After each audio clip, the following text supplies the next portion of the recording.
안녕하세요. 네, 저는 정지용입니다. 예배 시간에 그 시편을 이렇게 보게 됐는데요. 그 시편 43편 3절입니다. 특별히 42편과 43편은 어찌 불안해하느냐, 낙심하느냐, 이런 내 영혼에 대한 소리가 있는데, 시편 43편 3절, 주의 빛과 주의 진리를 보내시어 나를 인도하시고 주의 거룩한 산과 주께서 계시는 곳에 이르게 하소서. 주의 빛과 주의 진리를 보내달라고, 또 우리를 인도해달라고 기도하게 됩니다. 주의 거룩한 산과 주께서 계시는 곳에 이르게 해달라고 간구하게 됩니다. 4절입니다. 그런즉 내가 하나님의 제단에 나아가 나의 큰 기쁨의 하나님께 이르리이다. 나의 큰 기쁨의 하나님. 시편을 많이 보시지만 처음 본 것 같은 그런 느낌이 아니십니까? 하나님이여, 하나님이여, 나의 하나님이여, 내가 수금으로 주를 찬양하리이다. 참 감사가 됩니다. 그가 나타나서 도우시기를 바라게 됩니다. 저는 오늘 집에 대해서 말씀드리겠습니다. 여러분에게 집은 어떤 의미가 있으신가요? 저희 아버지 세대에서는 자녀들을 대학 보내고 집장만 하는 것이 평생 소원이셨다고 돌아가시기 전에 그런 이야기를 들은 것 같습니다. 과업이죠. 반드시 해야 할 의무, 임무. 지금도 내 집 마련은 우리 모두의 소망입니다. 조금 다른 의미로 아침에 제가 출근하려고 이제 집을 나설 때 항상 드는 생각은 빨리 집에 돌아오고 싶다. 빨리 집으로 돌아오고 싶다. 예전에 저희 어머니께서 이제 돌아가시기 전에 요양원에 계실 때 정신이 좀 드실 때 보면 집에 가고 싶다고, 요양원에 많은 노인들이 집에 가고 싶다고. 사실 어머니께서 어느 집을 이야기하시는지 저는 매우 궁금했습니다. 아무도 집에 없는데 집은 우리에게 무슨 의미가 있을까 생각하게 됩니다. 그 집은 과연 어디에 있을까요? 그 집은 무엇일까요? 이 생각을 하시면서 이제 하나님께서 이스라엘에게 어떤 집을 소망으로 주셨을지 한번 살펴보겠습니다. 사도행전 7장입니다. 사도행전 7장. 7장이 긴 장이기 때문에 제가 몇 절씩 말씀을 드리겠습니다. 2절입니다.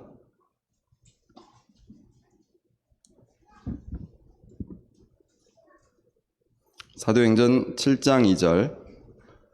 여러분 부형들이여 들으소서. 우리 조상 아브라함이 하란에 있기 전 메소포타미아에 있을 때에 영광의 하나님이 그에게 보여 이르시되, 하나님께서 그 하나님의 영광으로 아브라함에게 보이시고 말씀하셨습니다.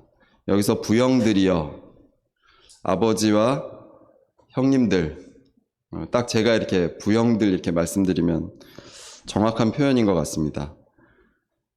그 다음에 내 고향 친척을 떠나 내가 내게 보일 땅으로 가라 하셨습니다. 4절에 하나님이 그를 거기서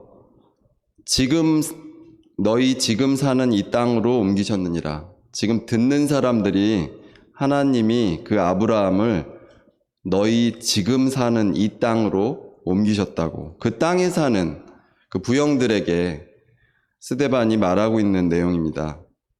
그러나 여기서 발붙일 만한 땅도 유업으로 주지 아니하시고 다만 이 땅을 아직 자식도 없는 그와 그의 후손에게 소유로 주신다고 약속하셨으며, 그 아브라함에게 땅을 주시지 않으셨어요.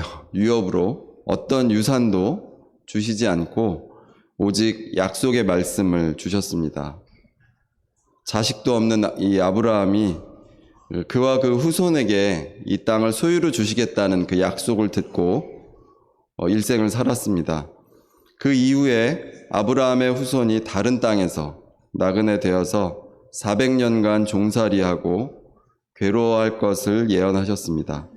7절에 또 이르시되 종 삼는 나라를 내가 심판하리니 그 후에 그들이 나와서 이곳에서 나를 섬기리라 말씀하셨습니다. 이스라엘 백성이 아직 이스라엘이 이스라엘 되기 전에 예언해 주셨죠.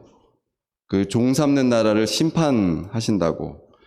그 후에 그들이 나와서 바로 이곳에서 나를 섬기리라고 말씀하십니다. 하나님을 섬길 그곳을 소망으로 주셨습니다. 그 말씀대로 이루어졌습니다. 이집트 왕이 그 이스라엘을 괴롭혔습니다. 어린아이들을 죽였죠. 성경 표현으로는 내버려 살지 못하게 하는 그때에 모세가 태어났습니다. 20절에 보시면 그때 모세가 났는데 하나님 보시기에 아름다운지라 그의 아버지의 집에서 석 달 동안 길리더니 버려진 후에 오늘 보시는 장들 속에서는 땅과 집에 여러분이 관심 많으시죠? 한번 그 땅과 집에 초점을 맞춰주시면 좋겠습니다.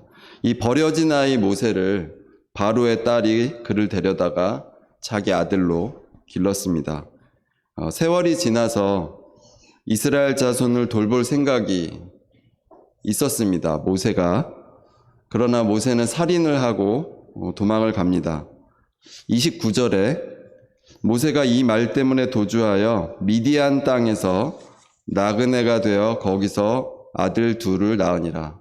정착해서 살았다는 얘기죠. 결혼해서 미디안 땅 그곳에서 하나님께서 아브라함에게 약속하신 땅, 그 땅에는 지금 이집트에 있는 그 백성들, 모세는 그 땅에 살아본 일이 없습니다. 그들은 어디에 살든지 나그네였습니다. 서울살이를 하는 우리 모두가 나그네입니다. 서울이 고향이라고 말하는 사람들은 나는 나그네라고 말하는 사람들입니다. 그 이후에 모세가 광야 가시나무 떨기 불꽃 가운데서 하나님을 만납니다. 33절에 주께서 이르시되 내 발의 신을 벗으라. 내가 서 있는 곳은 거룩한 땅이니라. 내가 서 있는 곳 거룩한 땅이라고 말씀하십니다. 모세는 하나님께서 자기를 만나서 말씀하시는 그 곳이 거룩한 땅임을 알게 되었습니다. 지금도 하나님께서 여러분에게 보이시고 말씀하시는 곳은 거룩한 땅입니다. 바로 이곳이죠. 이곳이 거룩한 땅입니다. 38절에 시내산에서 말하던 그 천사와 우리 조상들과 함께 광야교회에 있었고 또 살아있는 말씀을 받아 우리에게 주던 자가 이 사람이라. 모세를 지칭하는 말인데 그 시내산에서 말씀하시는 그 천사와 그 이스라엘 그 백성들, 지금 이 말을 듣고 있는 그들의 조상들과 함께 광야교회에 있었다고, 광야에 무리를 지어서 있었고 살아있는 말씀을 받아서 모세가 전달했습니다. 광야에서의 삶은 거룩한 삶입니다. 광야 같은 세상에 사는 우리도 그 거룩한 삶을 살고 있습니다. 이 광야 같은 세상이 하나님께서 우리에게 주신 집입니다. 거룩한 천사가 전하는 율법, 그 살아있는 말씀을 받아 사는 곳입니다. 이제 고린도전서 10장을 보시겠습니다. 고린도전서 10장 1절입니다.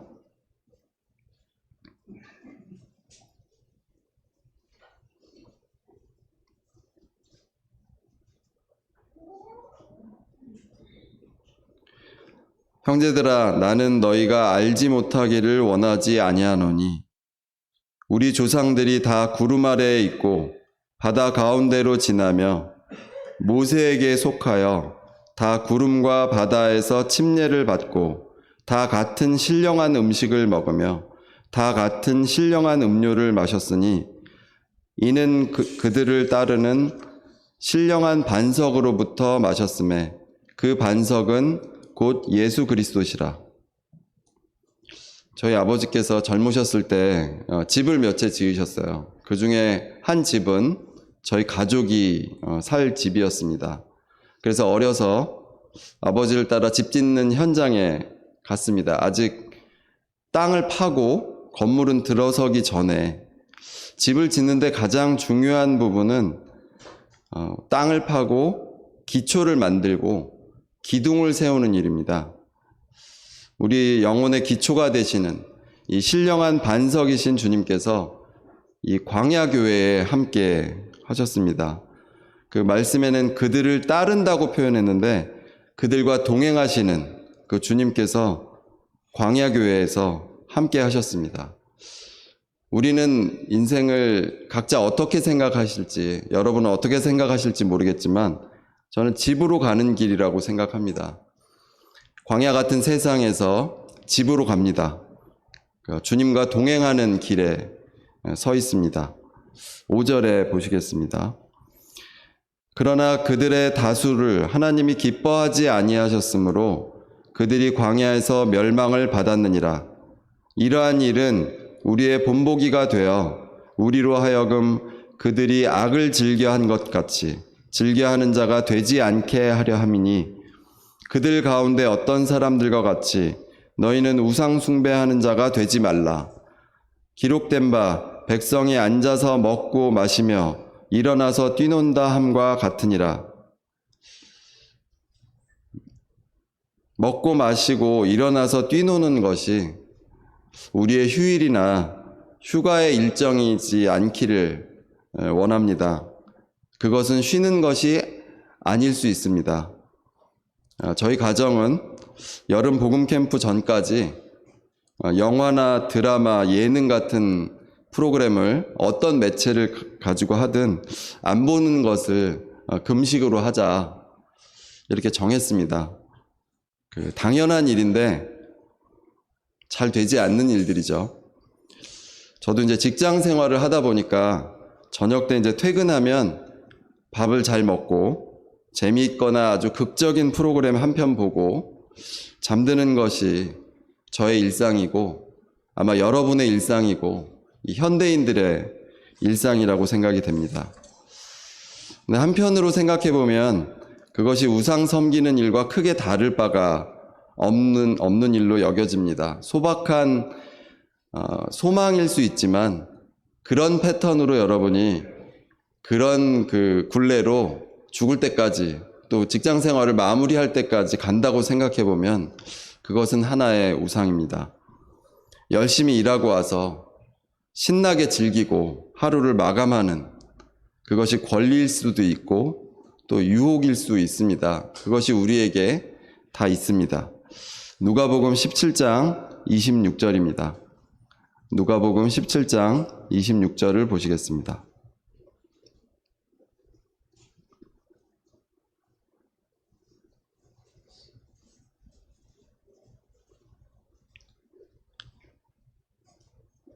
노아의 때에 된 것과 같이 인자의 때에도 그러하리라. 노아가 방주에 들어가던 날까지 사람들이 먹고 마시고 장가들고 시집 가더니 홍수가 나서 그들을 다 멸망시켰으며 또 롯의 때와 같으리니 사람들이 먹고 마시고 사고 팔고 심고 집을 짓더니 롯이 소돔에서 나가던 날에 하늘로부터 불과 유황이 비오듯 하여 그들을 멸망시켰느니라. 인자가 나타나는 날에도 이러하리라. 이러한 일이 있을 겁니다. 지금 말세를 사는 우리에게 평안하다 할 이때에 이러한 일이 있을 겁니다. 고린도전서 10장 11절로 다시 돌아오겠습니다. 고린도전서 10장 11절입니다.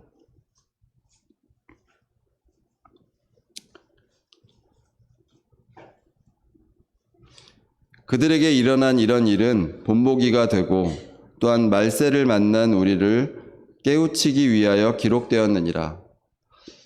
이스라엘 백성의 그 일들이 우리랑은 상당히 다릅니다. 환경도 다르고 그들의 민족과 기질이 그리고 토대가 다르기 때문에 또 어떤 분별들은 또 그들의 어떤 교훈은 받고 또 우리는 우리의 상황에 맞게 적용하려는 마음들이 있지만 사실 성령께서는 이렇게 말씀하십니다. 이러한 일들이 본보기가 된다고, 그리고 말세를 만난 우리를 깨우치기 위해서 기록하셨다고 말씀하십니다. 사도행전 7장 41절로 다시 돌아오겠습니다. 사도행전 7장 41절입니다.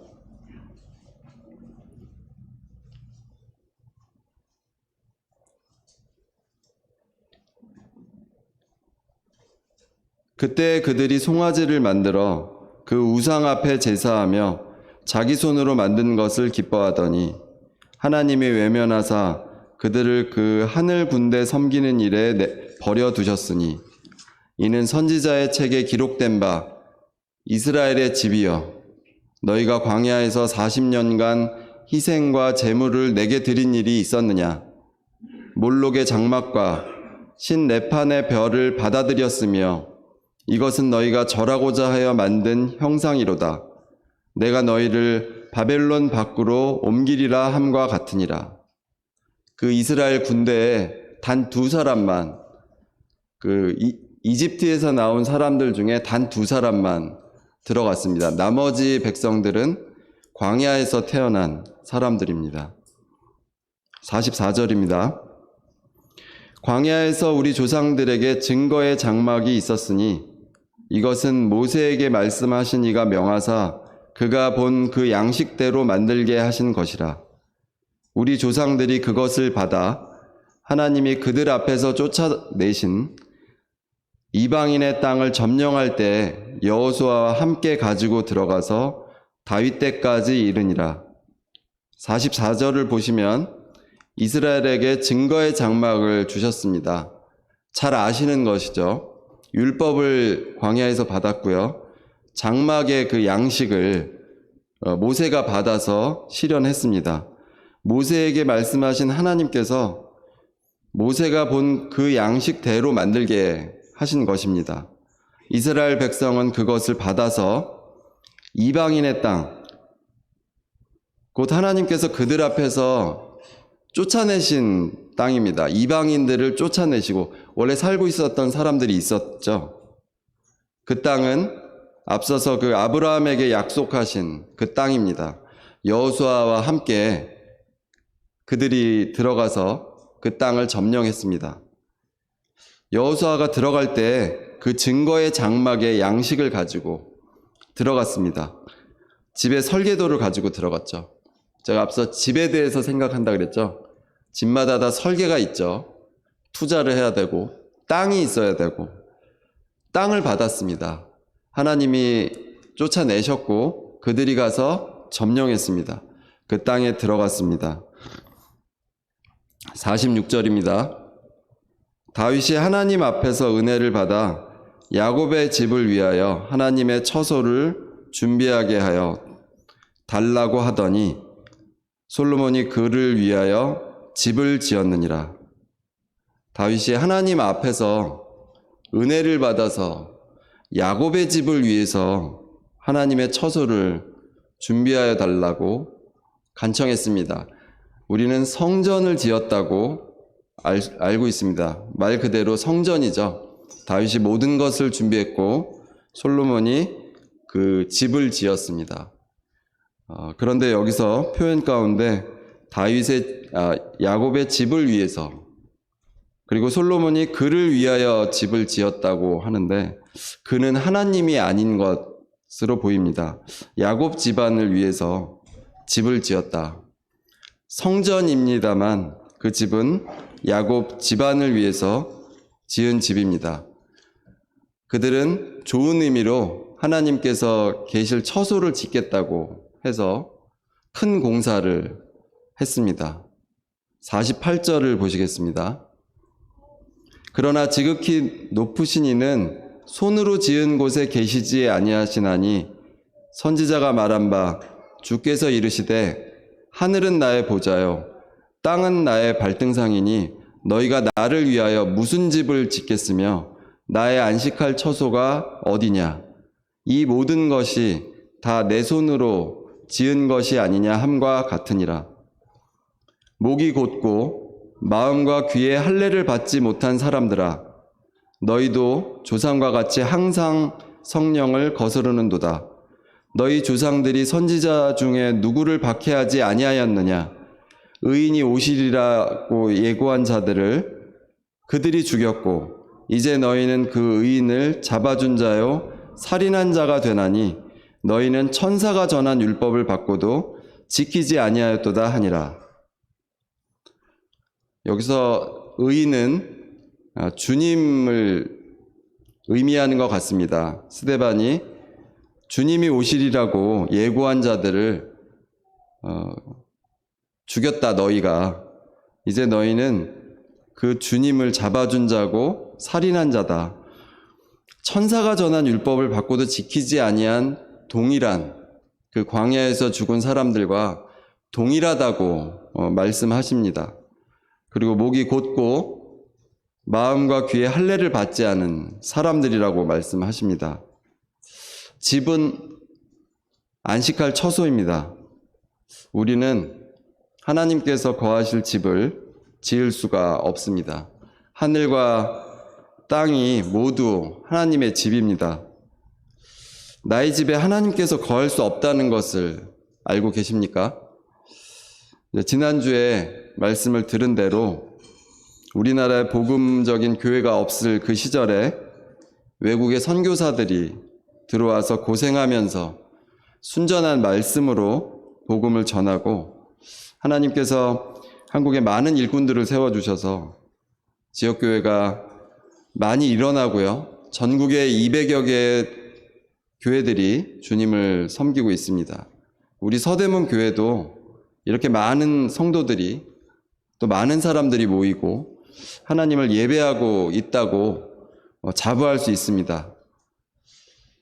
그런데 지금 제가 여러분께 스데반처럼 이렇게 말한다면 저에게 어떻게 하시겠습니까? 목이 곧고 마음과 귀에 할례를 받지 못한 여러분은 여러분의 조상과 같이 항상 성령을 거스릅니다. 주님을 전하는 사람들을 박해하고 주님께서 다시 오시리라고 예고한 사람들을 외면합니다. 이제 성경의 말씀으로 성령을 따라 살지 않으면 곧 하나님의 진노의 심판이 있을 것입니다. 그리고 스데반이 죽었죠. 우리 자신을 바라보아야 합니다. 이스라엘처럼 항상 성령을 거스르는 우리의 본성을 주님께 고백해야 합니다. 제가 매일 성경 묵상을 합니다. 그건 기계적이지도 않고요. 어떤 미션에 의한 게 아니라 그걸 하지 않으면 하루도 못 살겠어요. 하루도. 제가 일이 힘들고 인생이 어떻고 해서가 아니에요. 저처럼 넉넉하게 어려서부터 자라서 고생 없이 지금까지 살아온 사람이 별로 없을 거예요.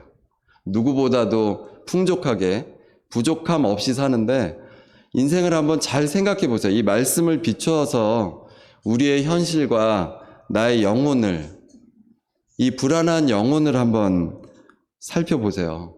우리는 정말 목이 곧고 마음과 귀에 할례를 받지 못한 성령을 항상 거스르는 그런 사람들입니다. 제가 죄인이다, 지옥에 간다, 천국에 못 간다 이런 얘기를 하는 게 아니에요. 우리가 믿었다고 하면서 구원 받았다고 하면서 여전히 우리의 모습은 광야에서 죽은 이 사람들, 스데반을 돌로 쳐 죽인 이 사람들 크게 다를 바가 없습니다. 히브리서 3장입니다. 히브리서 3장을 보시겠습니다.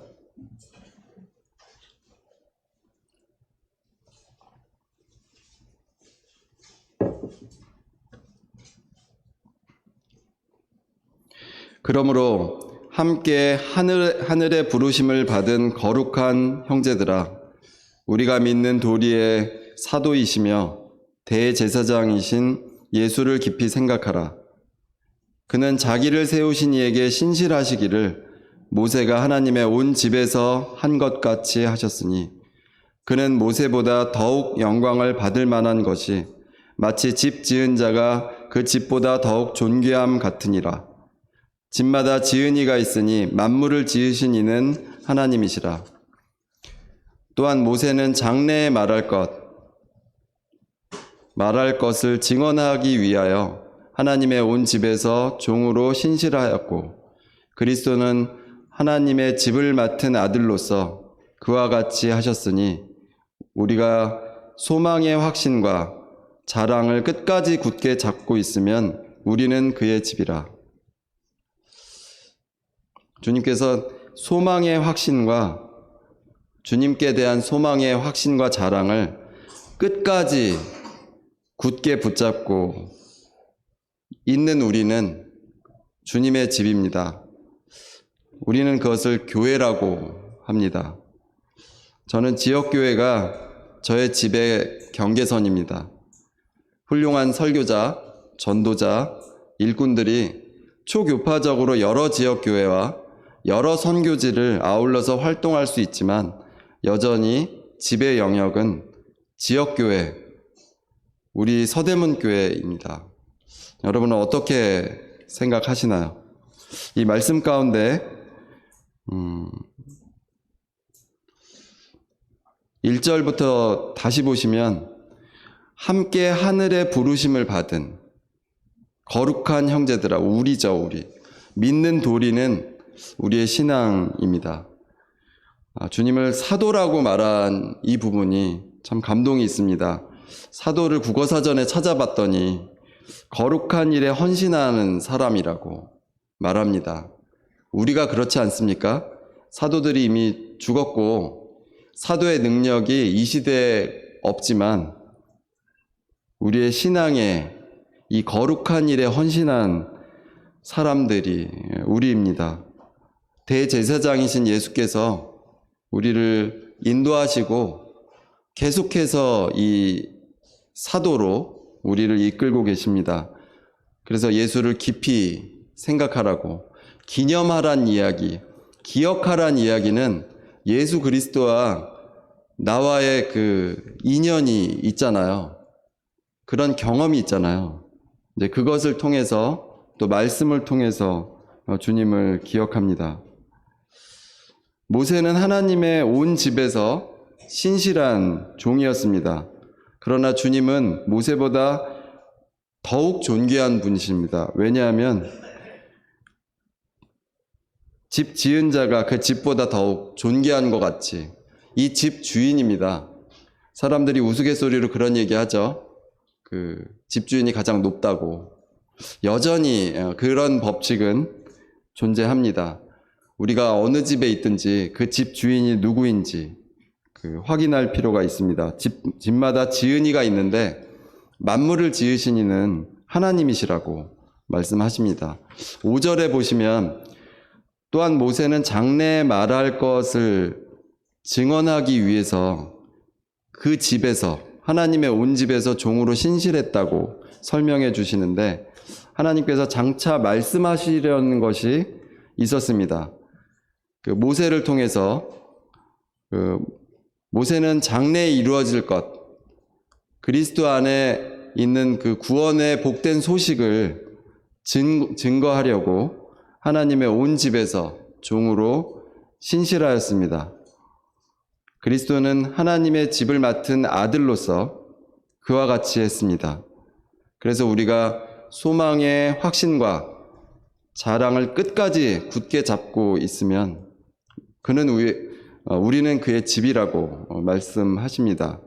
제가 좀 읽어본 어떤 책에서는 인내라고 말해서 참 감사가 됐습니다. 이 일이 우리가 구원 못 받을까봐 버티고 있는 그 끝자락을 잡고 있는 것이 아니라, 눈에 보이지는 않지만 어떤 실체를 믿고 있다는 증거를 가지고 확신 가운데 끝까지 굳게 잡고 있음을 말하고 있습니다. 자, 7절입니다.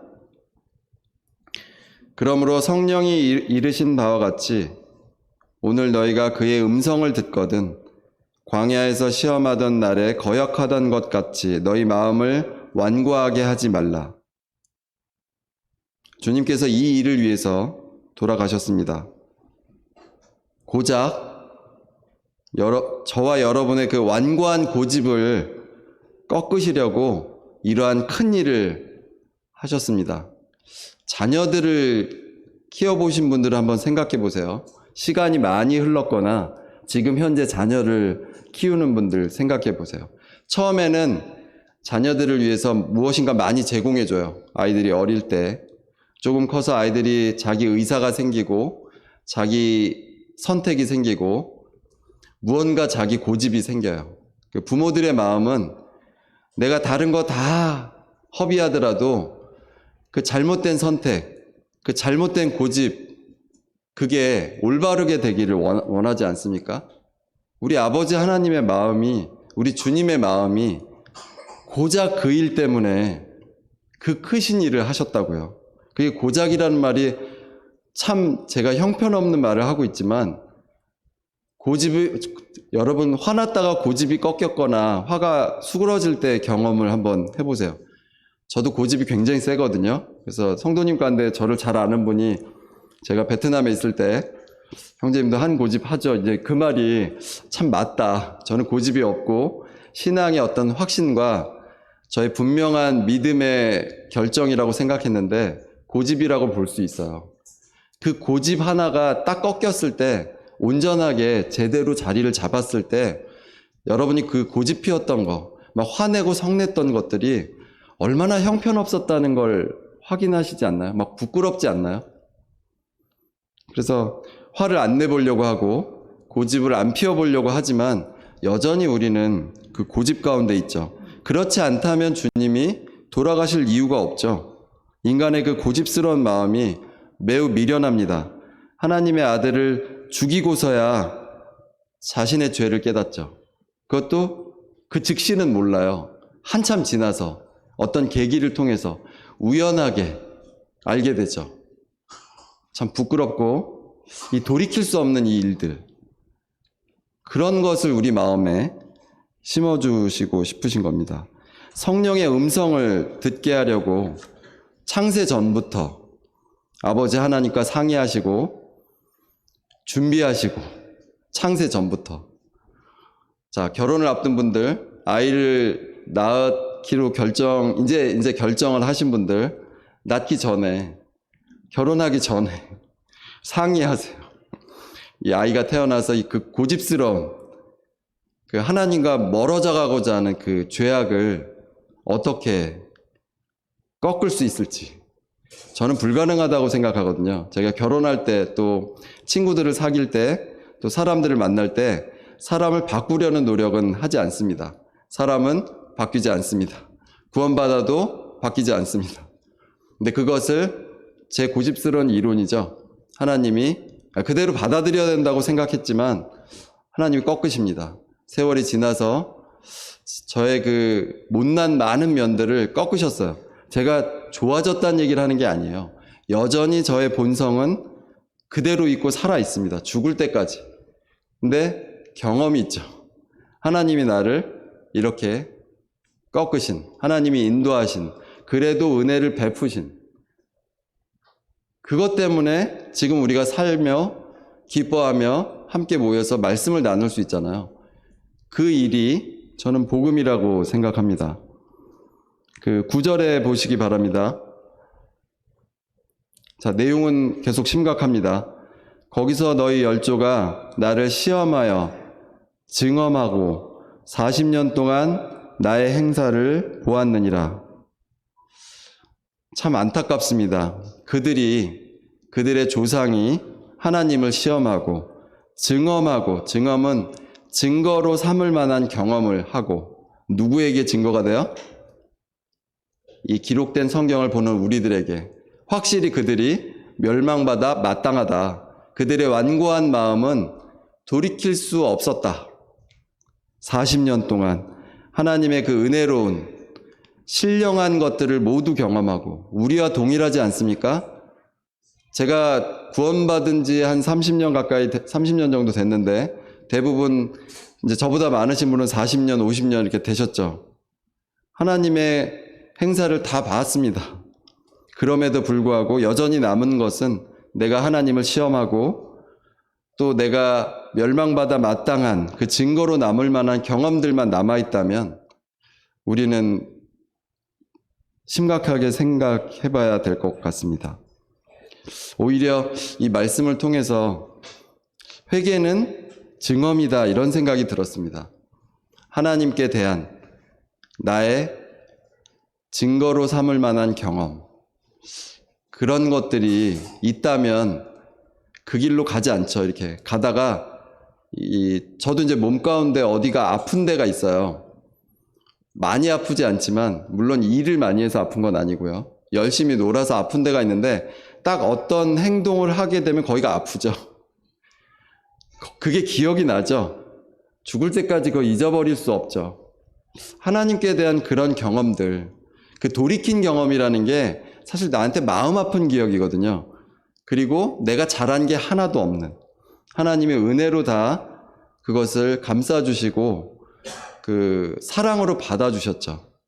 성도님들이 제가 이 서대문교회 처음 왔을 때 대부분 이제 청년들이었는데 그렇게 기쁘게 저를 받아주는 그 모습이 그 아까 빛과 진리로 그렇게 우리에게 해주신 느낌이 들어요. 환하게 빛이 비치고 그가 누구인지 얼굴은 기억이 안 나요.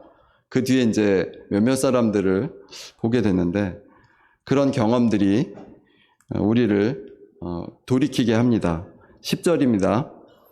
그러므로 내가 이 세대에게 노하여 이르기를 그들이 항상 마음이 미혹되어 내 길을 알지 못하는도다.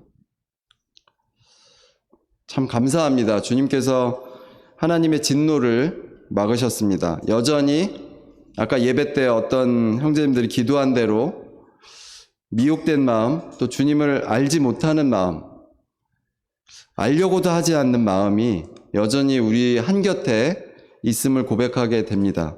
주님께서 그러한 마음을 돌이키게 하십니다. 11절입니다. 내가 노하여 맹세한 바와 같이 그들은 내 안식에 들어오지 못하리라 하였느니라. 집에서 느끼는 그 안식, 그것은 단순하게 그 집이 좋은 데 있고 시설이 좋고 그런 것들을 의미하지 않을 겁니다. 주님 안에서의 누리는 참 안식을 누리게 됩니다. 하나님의 진노로부터 벗어나는 주님의 안식을 누리시기를 기도합니다. 12절에 보시겠습니다. 형제들아 너희는 삼가 혹 너희 중에 누가 믿지 아니하는 악한 마음을 품고 살아계신 하나님에게서 떨어질까 조심할 것이요. 믿지 않는 사람들, 믿기지가 않아요 이렇게 말을 하는 사람들에게 사실 이 말을 해준 적이 없습니다. 이 말을 해줘야 됩니다. 당신은 죄의 유혹으로 인해서 고집이 센 겁니다. 내가 증명할 길은 없지만 하나님의 말씀은 하나님의 그 주의 성령은 당신을 압니다. 당신이 믿지 않는 이유는 악한 마음을 품고 살아계신 하나님에게서 멀어지고자 하는 것입니다. 믿는 우리에게 이게 경고가 된다면 믿지 않는 자들에겐 반드시 이 부분에 그 문제가 있는 거죠. 그래서 믿지 않는 것이 악한 일입니다. 악한 행위는 악한 마음에서 비롯되고 악한 마음은 살아계신 하나님에게서 떨어져 가게 합니다. 13절입니다. 오직 오늘이라 일컫는 동안에 매일 피차 권면하여 너희 중에 누구든지 죄의 유혹으로 완고하게 되지 않도록 하라. 오직 오늘이라 일컫는 동안에 매일 피차 권면하여 해서 우리가 말씀을 나눌 때 좀 더 좋은 분별과 좀 더 고상한 것들을 나누고자 하는 마음이 상당히 있습니다. 하지만 여기서 말씀은 너희 중에 누구든지 죄의 유혹으로 완고하게 되지 않도록 오늘 매일 피차 권면하라고 말씀하십니다. 죄의 유혹으로 완고하게 되는 것을 경계해야 합니다. 성경을 깊이 읽고 또 생각하고 기도해야 합니다. 14절입니다. 우리가 시작할 때 확신한 것을 끝까지 견고히 잡고 있으면, 아까도 말씀드렸지만 구원을 유지하기 위해서 붙잡고 있는 것이 아닙니다. 참된 구원을 받은 증거로서 붙잡고 있는 것입니다. 그래서 회개가 매우 중요합니다. 회개는 여러분이 증거로 삼을 만한 경험입니다. 사실 그 증거를 완전히 100% 여러분에게 다 말씀드릴 수가 없습니다. 마치 저와 제 아내의 그 결혼 생활 가운데 하나님이 개입하신 신혼 때부터 그 아주 세밀한 거, 그걸 어떻게 다 말할 수 있습니까? 제 아내와 저와 하나님만 알지. 그런 비밀들이 있습니까? 주님과 그런 긴밀하고 항상 이 좋은 일만을 말하는 것이 아닙니다. 사랑하는 사람들 사이에는 아주 긴밀한 증거들이 있어요. 그래서 이혼할 수가 없고요. 그래서 사별한 이후에 아마 죽은 것처럼 살 거라고 생각하거든요. 저희 아버지가 먼저 돌아가시고 저는 어머니가 행복하실 줄 알았어요. 많은 사람들이 자기를 힘들게 하는 남편이 먼저 죽으면 행복하게 기쁘게 살더라고요. 그런데 저희 어머니는 그렇지 않았어요. 그래서 정말 사랑했구나. 아버지가 어머니를 사랑한 건 제가 알았거든요. 근데 어머니도 그렇게 괴롭힘을 당하면서 그렇게 사랑했을까? 그래서 제가 실수했죠. 어려서 아버지가 좀 일찍 돌아가셔도 좋겠다, 이렇게 생각을 했죠. 청년 때. 근데 그렇지 않더라고요. 그런 것처럼 그건 이제 사람들 간의 관계고, 그 부부 간의 관계가 그렇게 긴밀할진데 우리 주님과 여러분 사이에 그 증언할 만한 그런 것이 없나 확인해 보시기를 바랍니다. 그러면 그리스도와 함께 참여한 자가 되리라고, 그리스도와 하나가 된다고 말씀하십니다. 15절에 성경에 일러스되 오늘 너희가 그의 음성을 듣거든 격노하시게 하던 것 같이 너희 마음을 완고하게 하지 말라 하였으니, 이 말씀이 정말 여러 번 나오죠. 아까 사도행전에도 사실 맥락은 같습니다. 고린도 전서에도 이스라엘 백성에게 말하고 있는 게 아니에요. 죽어버린 그 사람들에게 말하는 게 아니라 지금 이걸 본보기로 믿는다고 하는 우리, 믿고 싶다는 사람들, 그들에게 말씀하고 계십니다.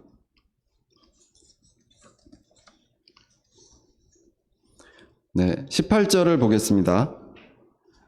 또 하나님이 누구에게 맹세하사 그의 안식에 들어오지 못하리라 하셨느냐? 곧 순종하지 아니하던 자들에게가 아니냐? 이로 보건대 그들이 믿지 아니함으로 능히 들어가지 못한 것이라.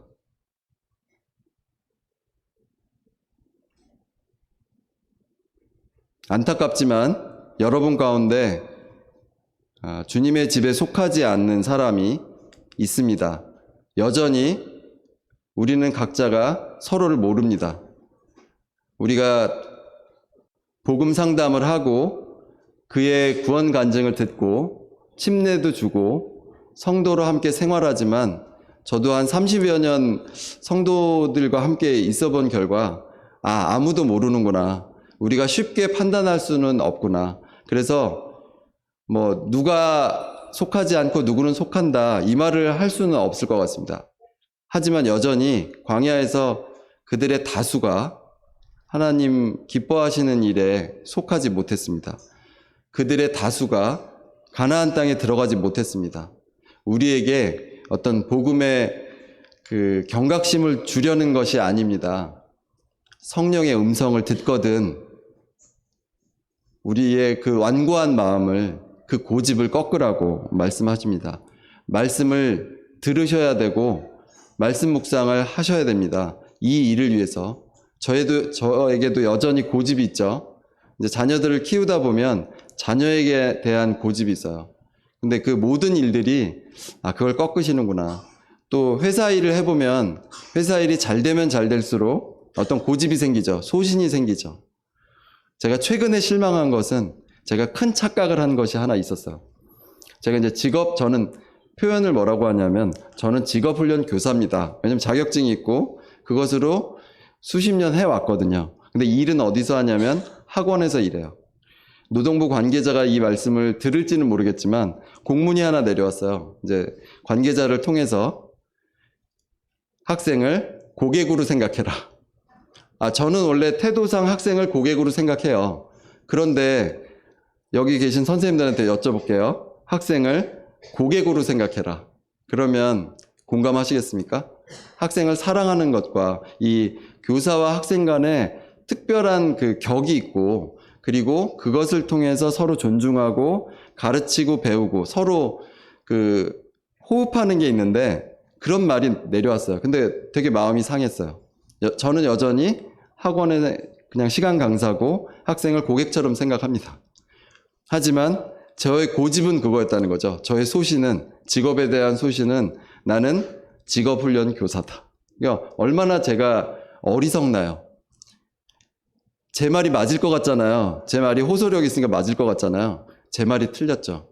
이 세상을, 그런 조직을 만들고 이 세상 가운데 사람을 만들어내고 그런 인력을 키워내는 사람들이 그걸 결정하는 거예요. 근데 여전히 저는 거절하는 마음이 있어요. 그래서 이 일도 어느 순간이 되면 그만둬야 되겠다 하는 데까지 열심히 하고. 근데 하나님께서 우리에게 주신 그 설정은 바뀌지 않잖아요. 그래서 여전히 제가 선하다고 생각하는 그 고집 다시 한번 생각해 봐야 된다고 생각이 됩니다. 자, 히브리서 4장을 읽으면서 마무리를 하겠습니다.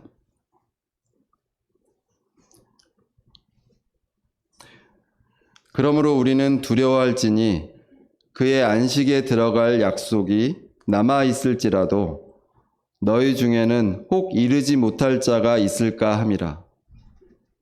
그들과 같이 우리도 복음 전함을 받은 자이나 들은 바 그 말씀이 그들에게 유익하지 못한 것은 듣는 자가 믿음과 결부시키지 아니함이라. 듣는 자가 믿음과 연결하지 못하면, 연관시키지 않으면 그 안식에 들어가지 못합니다. 천국에 못 갑니다. 이 믿음과 연관시키는 일은 우리가 해야 돼요. 하나님이 우리에게 능력을 주셨어요.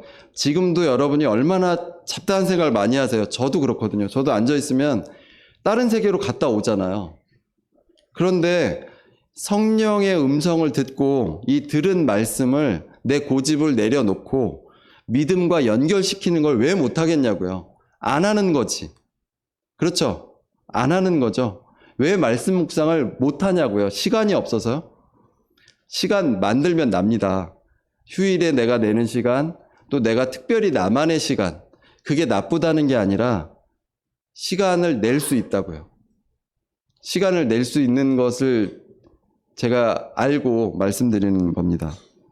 3절입니다. 이미 믿는 우리들은 저 안식에 들어가는도다. 그가 말씀하신 바와 같으니 내가 노하여 맹세한 바와 같이 그들이 내 안식에 들어오지 못하리라 하셨다 하였으나 세상을 창조할 때부터 그 일이 이루어졌느니라.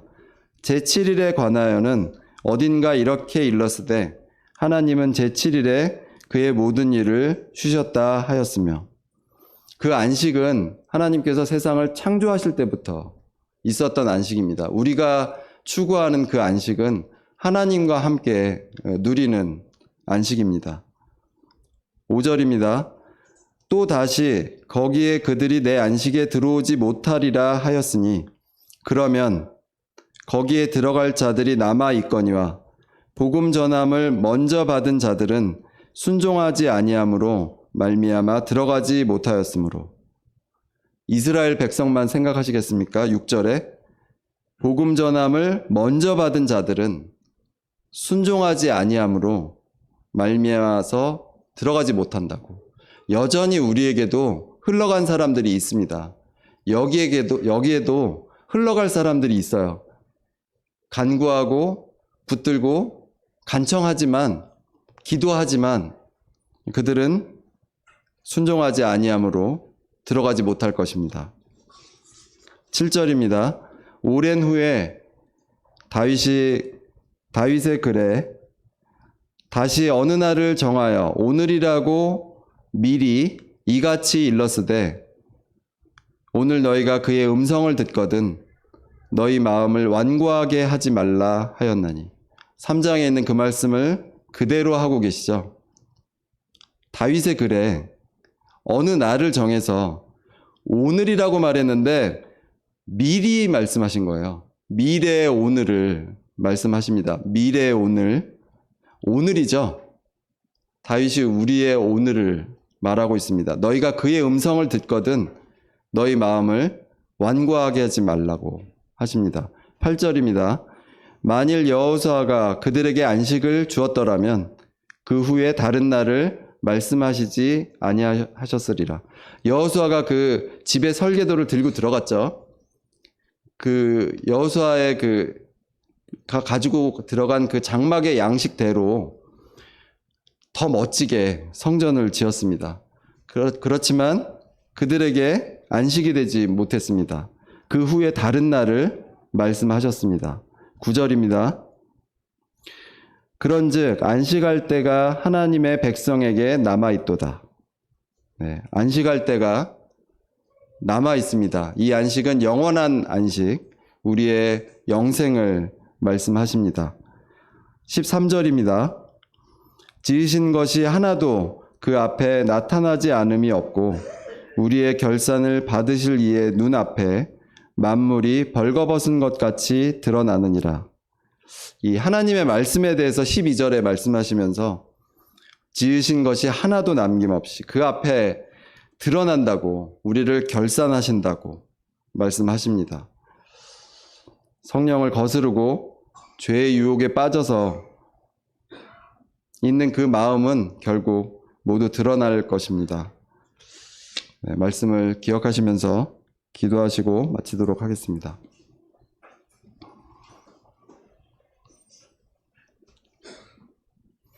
오랜 후에 다윗의 글에